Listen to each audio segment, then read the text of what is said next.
wabarakatuh. Perkenalkan, saya Marisa Devia dari Prodi Kearsipan dengan NIM E0131231034. Hari ini saya akan menjelaskan kasus administrasi pemerintahan berdasarkan Permendagri nomor 1 tahun 2023 tentang tata naskah dinas.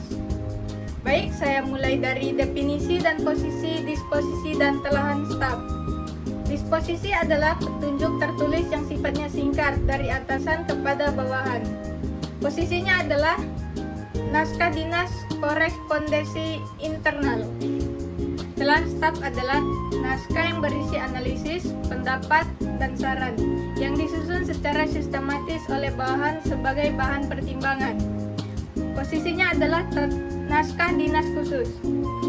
Selanjutnya masuk ke simulasi.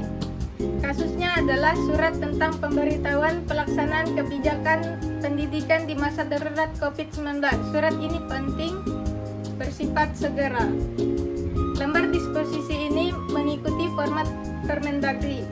Pejabat yang berwenang membuat petunjuk adalah atasan, yaitu kepala dinas.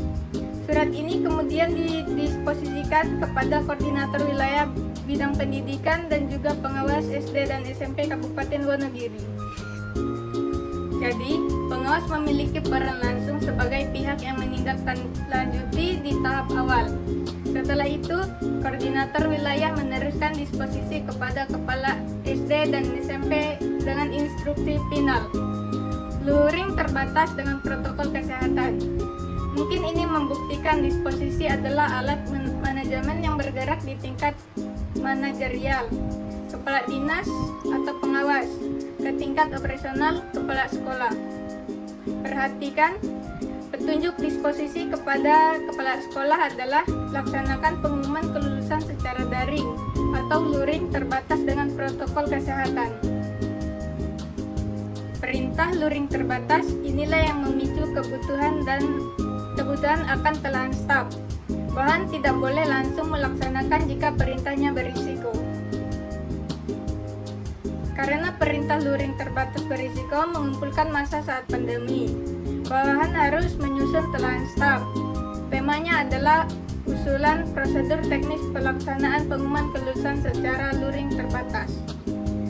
Selanjutnya, telahan staf. Di sini saya menyusunnya mengikuti sistematika Permendagri. Persoalannya adalah adanya instruksi luring yang berpotensi melanggar protokol. Ini didukung oleh fakta-fakta yang ada di lapangan. Poin terpenting adalah analisis. Bawahan yang tidak hanya mengeluh tapi mencari solusi. Analisis menyimpulkan bahwa luring terbatas harus diterjemahkan sebagai sistem distribusi door-to-door, yaitu petugas yang mendatangi rumah siswa. Inilah adalah opsi teraman. Sebagai saran atau rekomendasi, minta atasan untuk meresmikan mekanisme door-to-door ini dalam bentuk protap. Selanjutnya, mengapa disposisi dan telahan staf penting? Agar bawahan berperan aktif, kritis, dan tidak hanya menjadi pelaksana. Jawabannya, kontrol kualitas kebijakan. Disposisi yang sifatnya luas memaksa bawahan untuk berinisiatif dan bertanggung jawab atas implementasi. Telahan staf mewajibkan bawahan menjadi analisis risiko. Bawahan yang kritis mencegah kebijakan gagal di lapangan dan mengubah risiko, seperti COVID-19, menjadi solusi aman. Ini menjadikan bawahan mitra strategis atasan.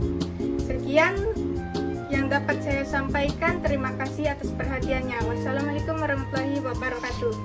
Thank you everyone! Thank you Elmar! Boom!